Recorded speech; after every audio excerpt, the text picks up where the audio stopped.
D-Roy Cruz here, your life applications officer again. I just want to say thank you for sticking in there with me for this full review of this complete Bible, or this complete review, I should say, of this beautiful, awesome Bible. I'm going to say again that the KJVER exposes the critics.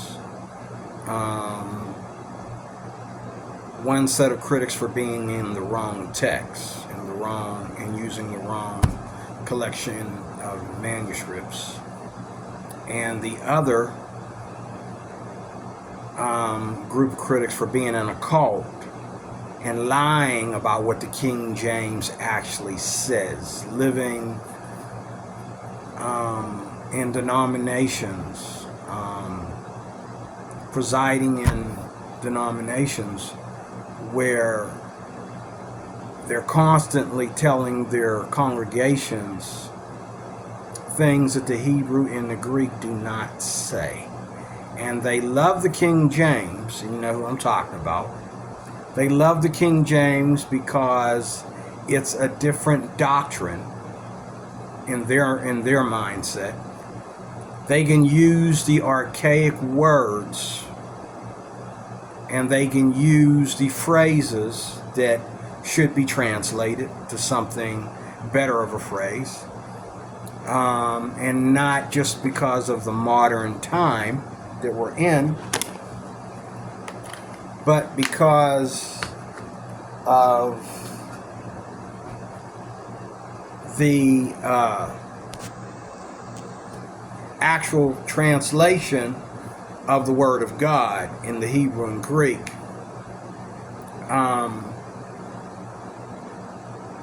So both sets of critics, those that are critical text only and those that are King James only, both of you are proven frauds by this wonderful Bible, because this wonderful Bible shows Mark Ward that we don't need to go outside the King James to understand the King James. We can approach the text with repair. We can approach the text with proper translating without insulting or damaging, or infiltrating the text. It can still be a King James Bible without controversy. We can get rid of the controversy and enjoy our King James, but if it's not the King James alone, then it will be the TR that they're attacking. And this is where I begin to call a lot of critical text scholars heretics, because this Bible was here first, or should I say this one, a naked King James Bible with no helps or anything in it.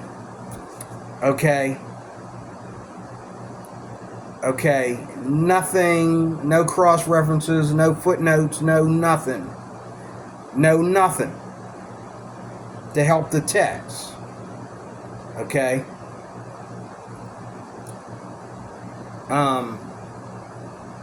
This Bible can now be understood by its own first officer, which is this KJVER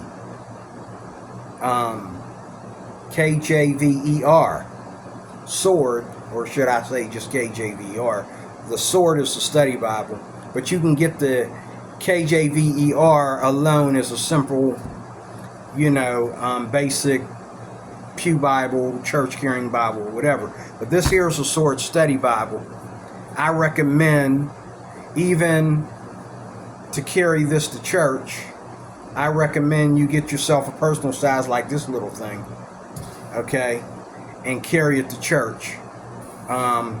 If you are that person that wants to engage in the King James, because you know there's some vintageness, some retro studies there that are not presented in the critical, that are not presented even in the New King James. There are some studies that we do well to study. Some of this archaism is not as much archaism as it is history and culture. Okay? And I've learned that this week.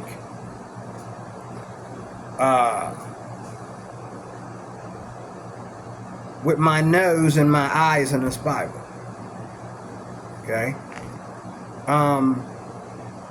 The first thing I want to say is about a word about the what do you call it? The study guide. Study guide. If you haven't been watching, the study guide is the main point. Is the main character of this Bible, is the study guide. Here it is right here. Okay, all that. It's kind of like the Thompson chain. This is why I got my Thompson chain out.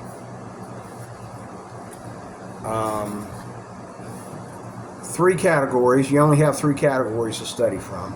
It's not nearly exhaustive as the Thompson chain reference, but you have three areas to study from: God's, the plan, and the man.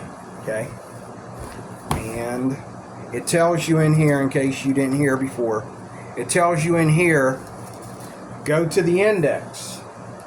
If you want to use this, go to the index and pick out what you want to read, what you want to study on, and then find it in the verse. Go to the verse and the page number, and that page number and verse number will chain you around. Okay? Now, what I want to show you is that the KJVER doesn't really link everything together, number one, like the Thompson chain. And we're only talking about the study guide. We're not talking about the Bible. Now, I'm going to tell you right off. With these two Bibles, I feel like I have two Thompson chains. I have one for the New King James, and I have one for the King James. I have one for the New King James, and I have one for the King James. But this one here for the New King James is more exhaustive and has more information. The verses that I was trying to find earlier, I'm not even memorized the number in the back. It's 665. The verses that I was trying to find are in the Thompson chain. All the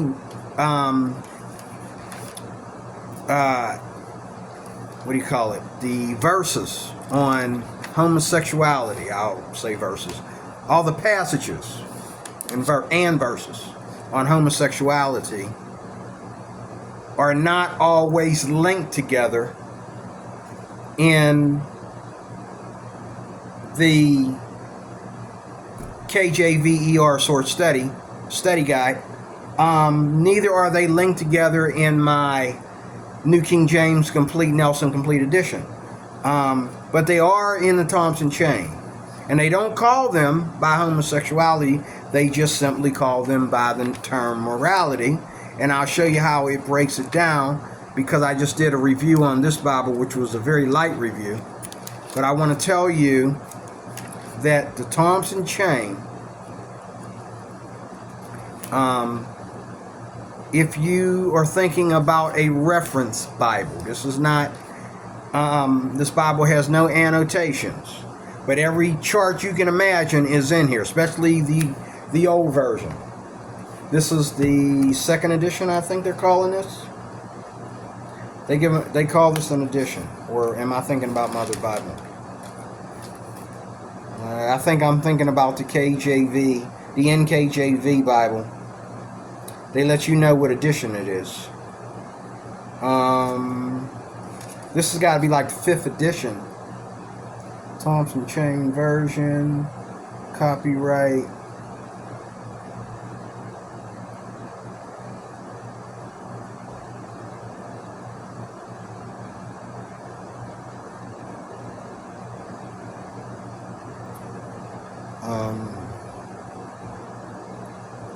This is Kirkbride, so it ain't too old. It does not tell you what edition this is. I believe this is about the 4th or 5th edition, because it goes way back. But it the new one that just came out for 2022. That's where we're at now. The 2022 edition. Oh, well, you could look at it that way too. This is the what year is this? That says 1997, copyright 1997. But I didn't get it in 1997. See, I already done some gluing and stuff in here. Okay. 1993. Okay,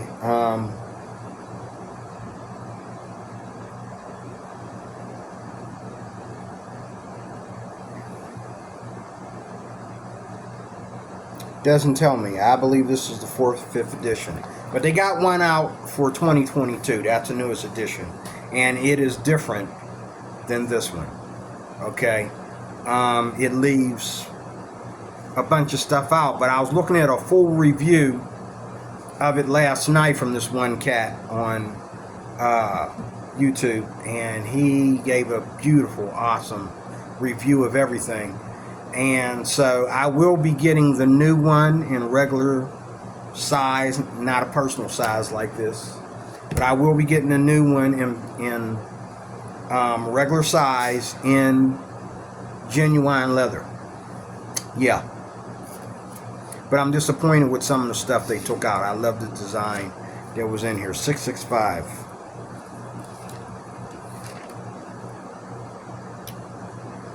Okay.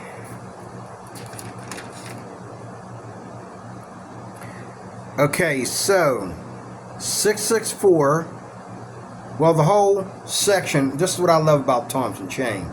The whole section is called Chastity. Okay? And 664 Chastity, proper use of, means purity. Okay? Enjoined. Then it goes down to 664, which is impurity. And I can look at some of the verses and tell it's talking about spiritual impurity. And then it goes to fornication. Now, the verses of scripture on homosexuality are under the title fornication. Then it goes to lasciviousness.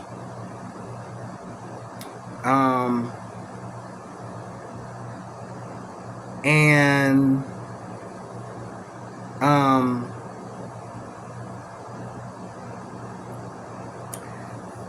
it also separates adultery from the text and has its own category. Shows you all that here. Okay. It talks about polygamy and filthiness. Okay. So all the scriptures that pertain to homosexuality are within these three groups. But just like this, there's no Bible. Now there is one in the Evidence Bible. The Evidence Bible has a section on there where it talks about the LGBTQ community and stuff like that. But in these two Bibles, this one, my KJVER and my KJV Nelson Complete, they don't talk about homosexuality as separate from other sins. It's part of fornication and it's part of lasciviousness. okay, in the Thompson chain. And you won't be able to see it, but I'll show you that there.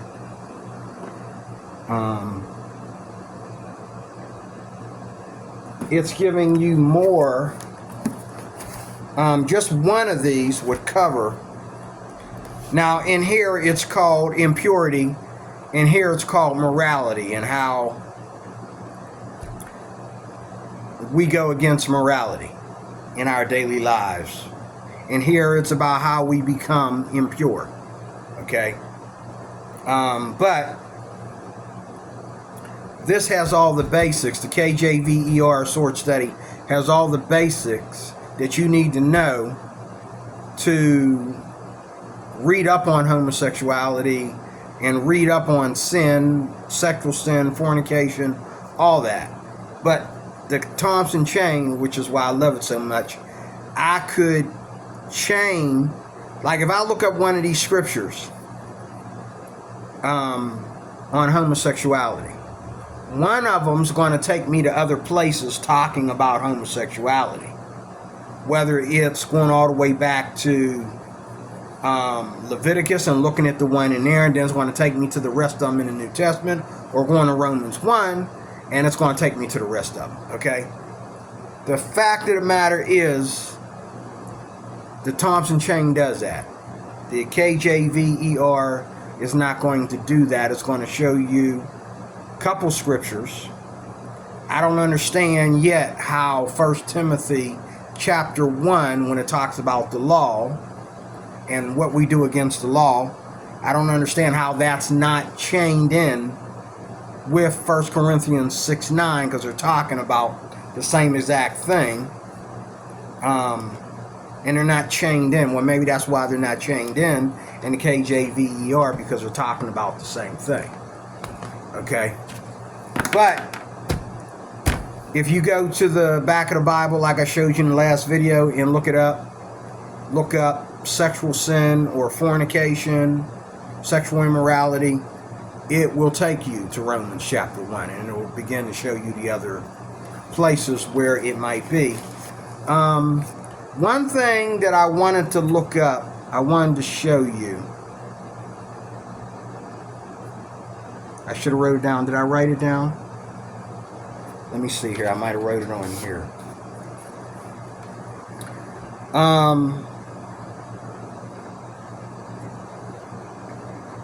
Here's a few other things. Here they are. I also wanted to say, I wanted to give these compliments to the KJVER. Number one, thumbs up, natural automatic translation, like we talked about the scriptures that talk about pissing against the wall. Okay, separating men from women. It doesn't insult the text by just saying males. It lets you know the culture in that day by saying urinates against the wall. Natural automatic translation like that. And they're not all underlined. There's only one place, as I showed you in the last video, where it's underlined. All the other places is just natural translation. Any King James only person knows that there's no difference between the word pisseth and the word urinates. Okay? Give me a break. Okay? Again, I couldn't find anything where one scholar was complaining about two words. One was the Red Sea. I couldn't find anything where it doesn't even translate the word Red Sea. Anywhere where it's the Red Sea, it's just the Red Sea. Okay? And it says Red Sea in the text just like it does King James. So I don't know what he was talking about. He also had a problem with the word bastard, and I showed you in the last video where bastard, anywhere where the word bastard shows up, it's going to say illegitimate son or illegitimate man. Okay, depending on how it's used, but it does that in the New King James too. It's illegitimate son, but in the KJVER it put illegitimate son. Then it translated again to let you know that you cannot take a half-breed child into the tabernacle. Okay. Natural automatic translation, translating of phrases and textual meanings. Blows my mind. It's just awesome. Just awesome. And it doesn't, again, insult the text. It keeps the spirit of the King James going, but it lets you know what we're talking about regardless of what the King James only people are saying. And this is why I want to learn, this King James all over again through the KJVER, so I can get both the culture and the history of the text. Okay? And the proper understanding. What I love about Psalms in the KJVER is it will even underline and give you better renderings of words like statutes, judgments, precepts, oracles. The word quicken. What's the word quicken mean? It means renew or revive. Okay? But a lot of people don't like that the King James has that word quicken. Mark Ward would call that a false friend. He also would call sod pottage a false friend. And that is not really a false friend. That's the way they talked. And that might be, I don't know, it sounds Polish. But I don't know what language that is. But it means to make stew. Okay? So I'm going to go to work tomorrow and I'm going to ask this girl that loves to cook and bake and bring stuff in for people. I'm going to say, do you know how to sod pottage? She's going to flip her lid. She's going to be like, huh? What? Huh? I'm going to say, this is my introduction to getting people to read the Bible.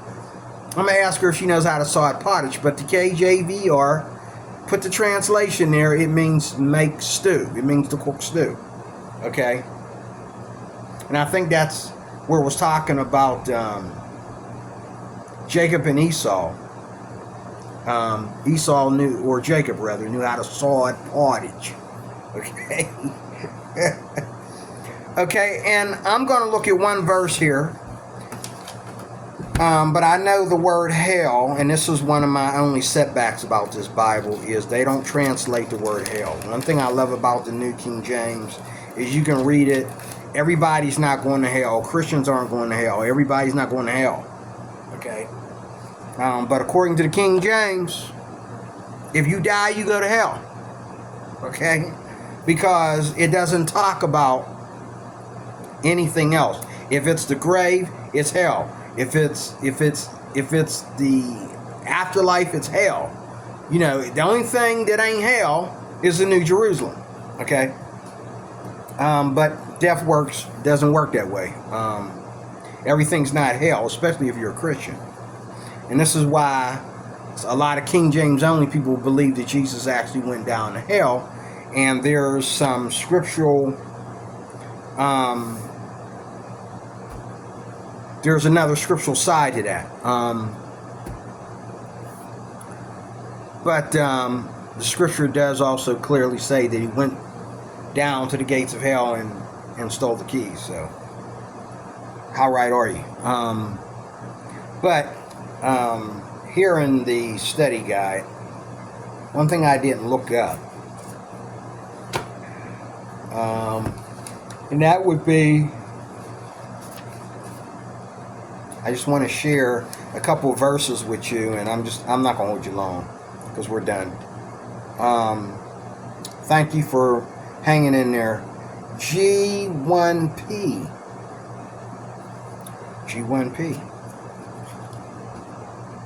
Okay, G1P.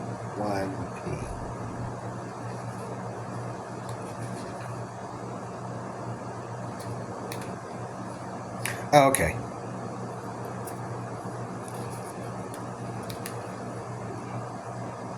G1P. Yeah, show and hell. So I'm going to read the first one they got here, 2 Samuel 22:6. See what it says.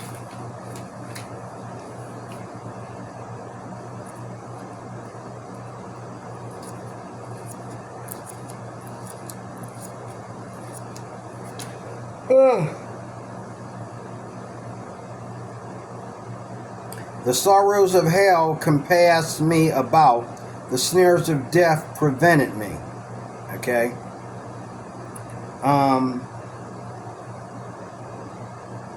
Now, to me, hell could stay there. Okay. Hell could stay there. Let me see what else we got.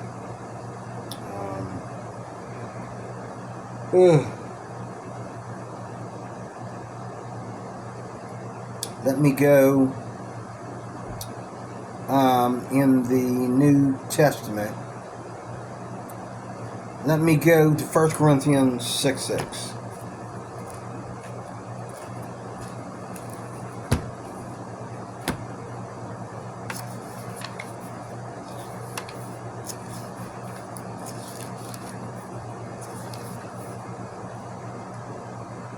One thing I don't like that I read in the King James was when it says the gates of hell shall prevail. The New King James says the gates of Hades shall not prevail, shall not prevail against it. To me, you could have left the word hell there instead of translating that to Hades. Because Hades for a Christian is not a place of torment.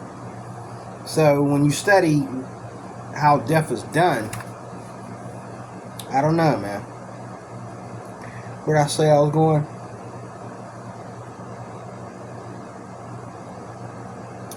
I said I was going to the New Testament, and I was going to go to... Oh, I was in the wrong place. I was trying to go to somewhere else.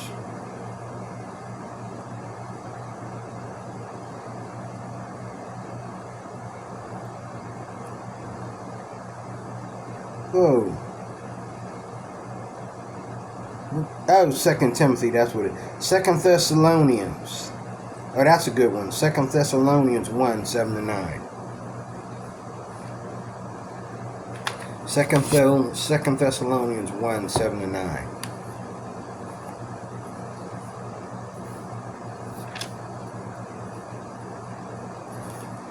What I don't like about reading any Bible, starting with the King James, is when I have to go behind you and worry about the Hebrew and Greek. Just for example, out of all the things that this KJVER did not translate, it did not translate the word hell anywhere. And I'm a little angry about that because the word hell, the majority of the time, means the grave. It doesn't mean going to hell. In most passages, it means the grave. But, okay. Again, where did I say I was going? I'm over here. I did it again. I was wrong.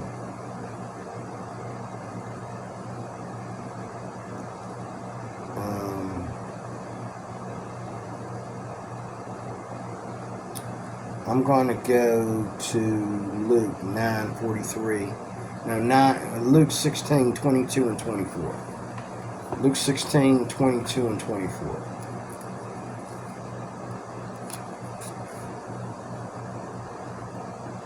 And it came to pass that the beggar died. I knew it was going to talk about Lazarus. And it came to pass that the beggar died and was carried by the angels into Abraham's bosom. The rich man also died and was buried. Okay? And in hell, he lifted up his eyes, being in torments, and sees Abraham afar off and Lazarus in his bosom. That's the wrong translation. Now, being in torments means he was tormented. Okay.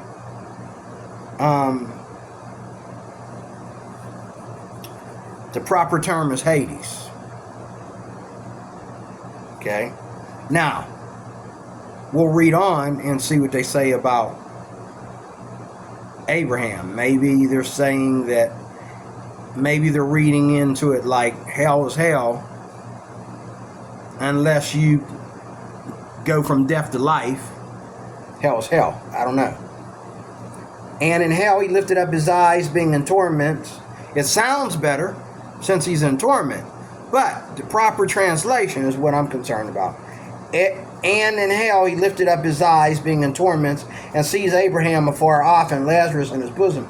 And he cried and said, Father Abraham, have mercy on me, and send Lazarus that he may dip the tip of his finger in water and cool my tongue, for I am tormented in this flame. Oh.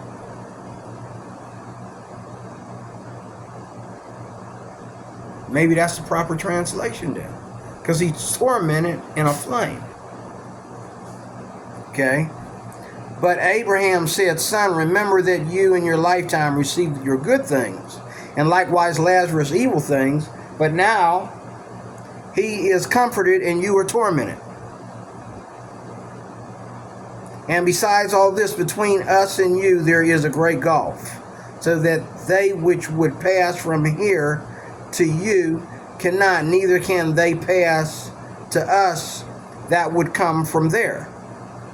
Then he said, I pray you therefore, Father, that you would send him, Lazarus, to my father's house, for I have 5 brethren, that he may testify to them, okay?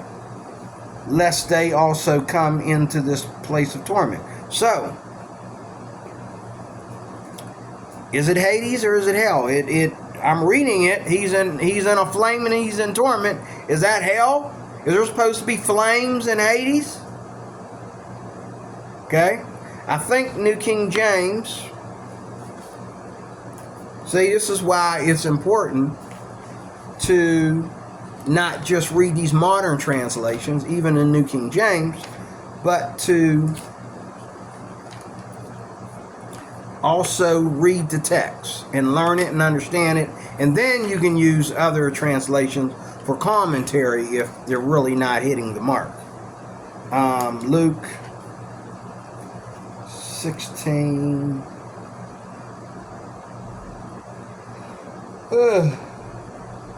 16:43. Luke.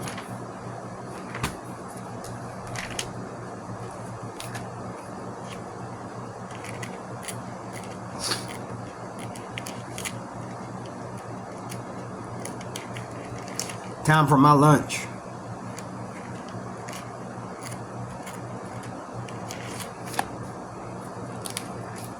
Luke 16:23.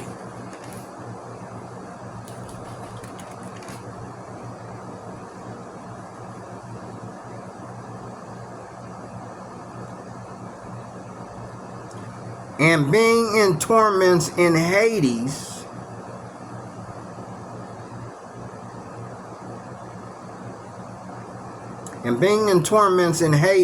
he lifted up his eyes and saw Abraham afar off and Lazarus in his bosom.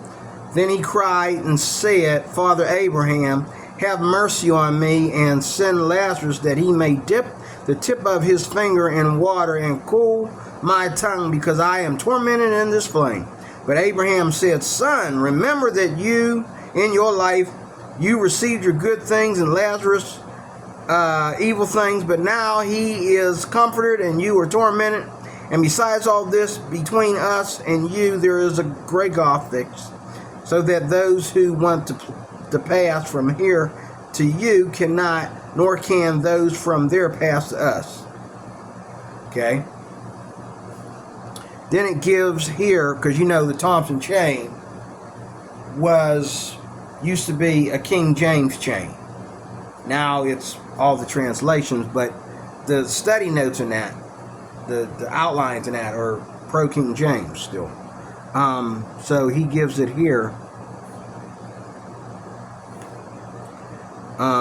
Where'd it go?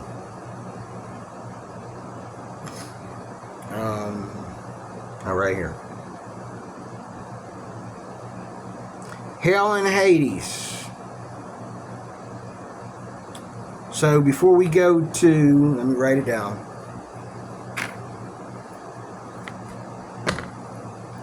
Before we go to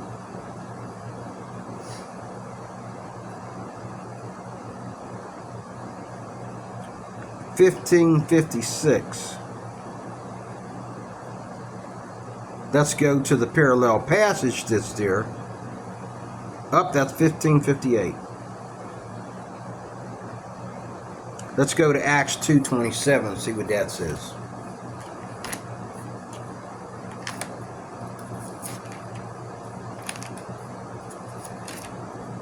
What I'm going to do is I'm going to do a study on death. I'm going to do a video on what happens to us when we die. I'm going to study and put that up. And we're going to see. I think it was 2:26. I don't know why I'm yawning.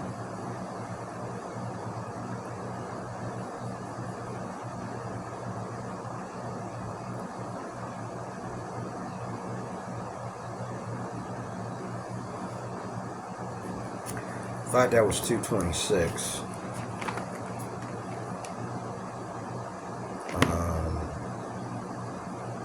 Where were we? I thought that was 2:26. 2:26.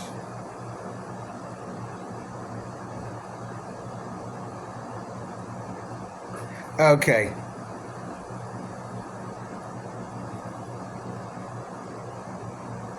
Yeah, it is.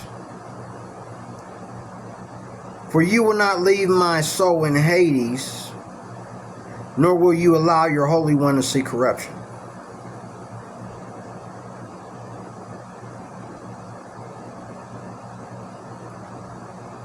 So maybe to him, hell and Hades is the same thing. In the Thompson chain, maybe hell and Hades is the same thing. Because, you know, in the Thompson, in the New King James, there's really not a literal hell until we go to the lake of fire, until we go to Gehenna. There's only one hell, and that is the last death. If these people are going to move from here to another heaven or space or whatever, then where they're at right now, even though they might be in torment, it's not hell. But I'm going to look this up. 1558. Let me go back there. And I hope that it's just got, and that's another thing I love about Tom Chain, just got the passages there a lot of times. I believe it's an important passage in their collection. 1558.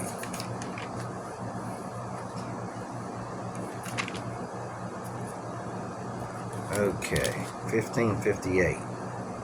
It does not. Oh! 1558 is Gehenna. 1558 is talking about Gehenna. And then 1559 is talking about Sheol, the grave. So, according to the Thompson chain,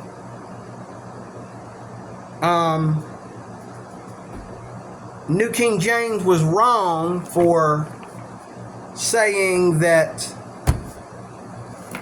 Lazarus looked over and saw the rich man in Hades. He was in hell. Okay?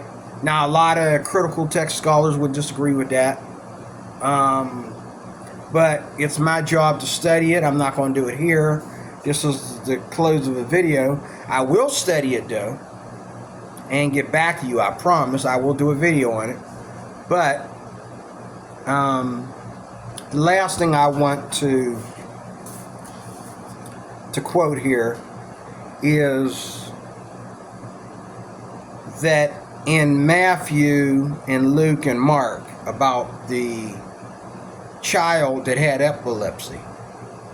New King James says epilepsy,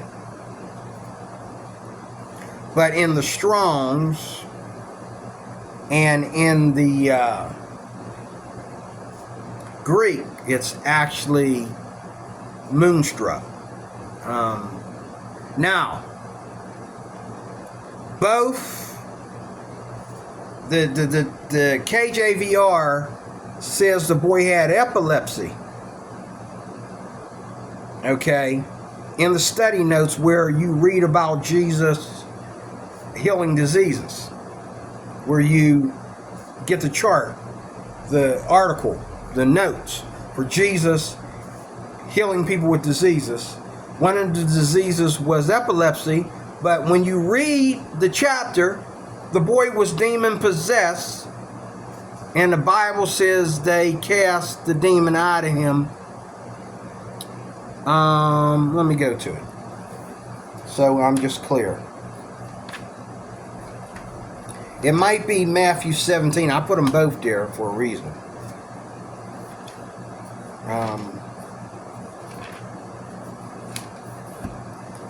But the KJVER does not say the word epilepsy.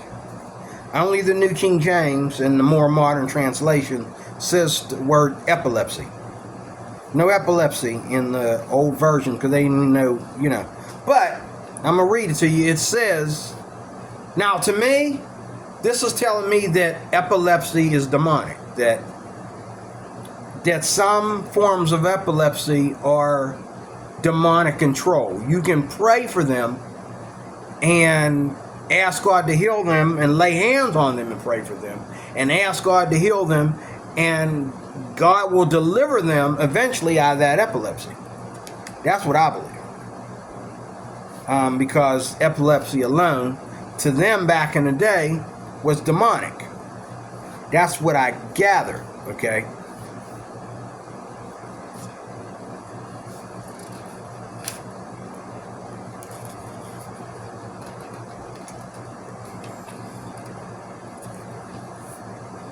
Oh, 424.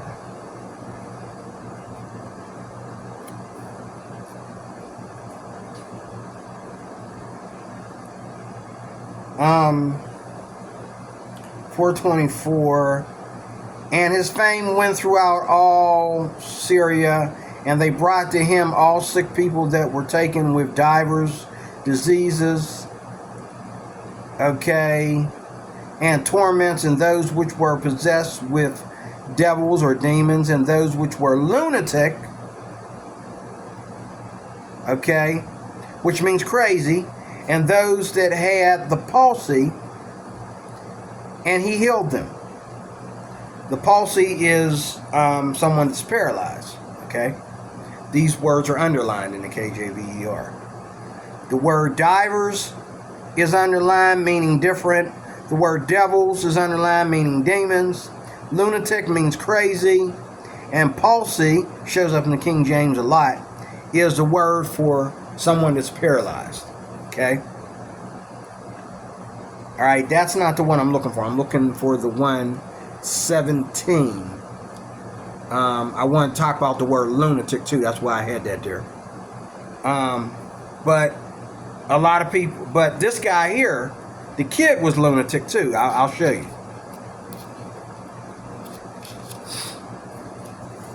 But the King James or the KJVER did not call it epilepsy. New King James called it epilepsy, and I believe they cast an evil spirit out of the boy while he had epilepsy. After New King James called it epilepsy. I mean, New King James called it epilepsy. King James, KJVER don't do that. Let me see. 17, 14, and 21.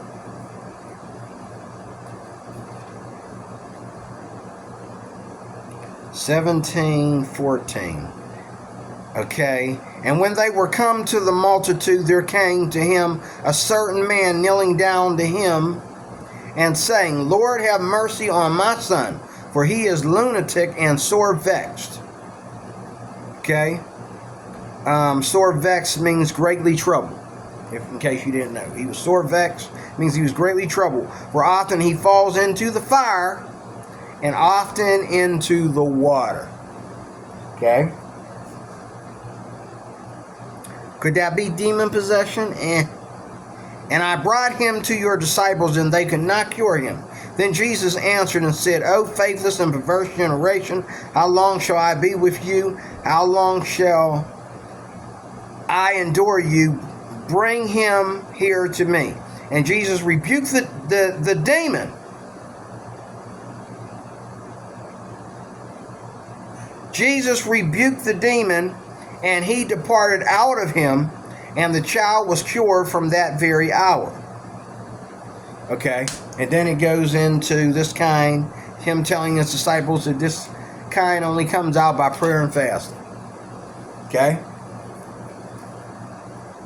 So, either epilepsy can be demonic. And a lot of times when people are bound by the devil, they go into convulsions. Okay? And there's one here, must be the one in Luke. Talks about him foaming at the mouth and everything. He wasn't just, there's a parallel passage to this. It's the one in Luke. See, I got it from the back of the Bible. I got it from the back here.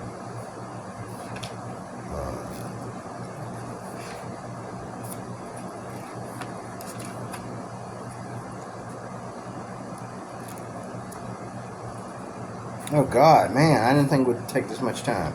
Alright, I'm closing. I just want to get this straight. Prophecies of Messiah, chronology. I got to find out miracles and miraculous events of the Old Testament. Oh, that's the Old Testament. Okay, we got miraculous events in the Old Testament. Biblical symbolism. Oh yeah, I'm way in the back. Okay, let me get up here. It's before all this.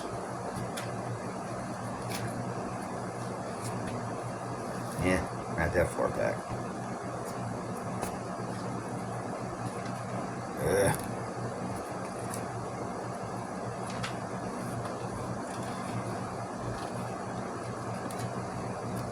it's not back here. Where'd I put it? Thought it was right by the concordance. Readings of it should be right here somewhere.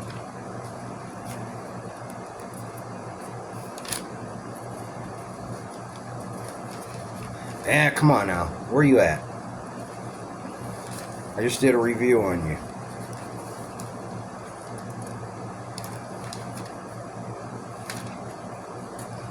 I think it's after this.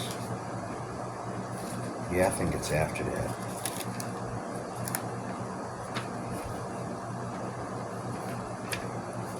Yeah, it's concordance.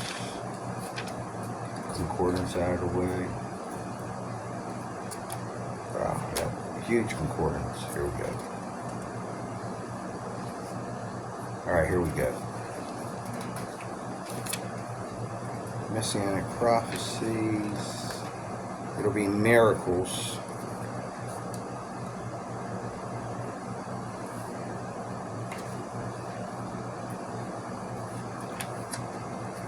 Yeah, it's right by what Jesus taught. I know that. Here it is. Miracles of our Lord. Okay. Luke 4:30? No. It's the one, the epileptic boy. Luke 9:37. Because I know I didn't look at the one in Mark. Luke 9:37. Let me see.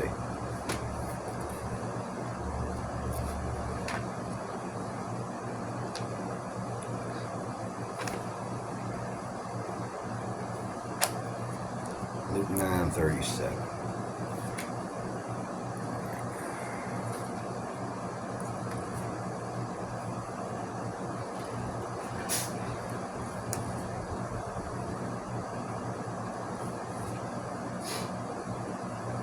Okay. And it came to pass that on the next day, when they were come down from the hill, many people met him, and behold, a man of the company cried out, saying, Master, I beseech you, look upon my son, for he is my only child. This is it. And lo, a spirit takes him, and he suddenly cries out, and it tears him that he foams again. He keeps foaming at the mouth, and bruising him hardly with difficulty, and departs from him. And I besought your disciples to cast him out, and they could not. And Jesus answering said, O faithless, perverse generation, how long shall I be with you and suffer you? Bring the son here. And he was yet a coming, as he was yet a coming, the devil or the demon threw him down and tore him, And Jesus rebuked the unclean spirit and healed the child and delivered him again to his father. Okay.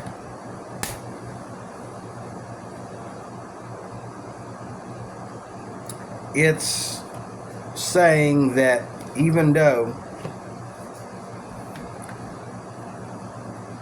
the situation was epilepsy, it was also an evil spirit. Now, I believe that it wasn't epilepsy. I believe it was moonstruck.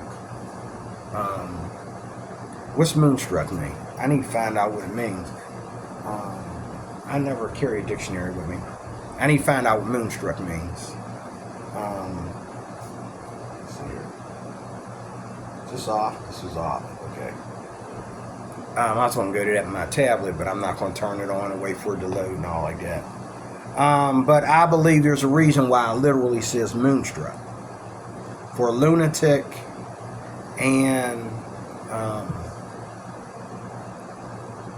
for the disease.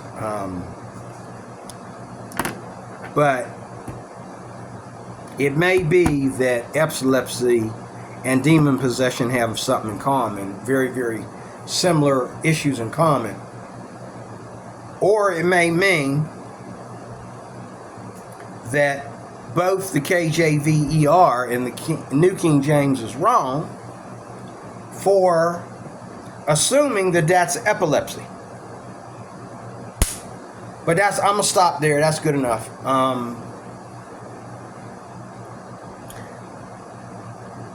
There were some other things, but I think I covered them already.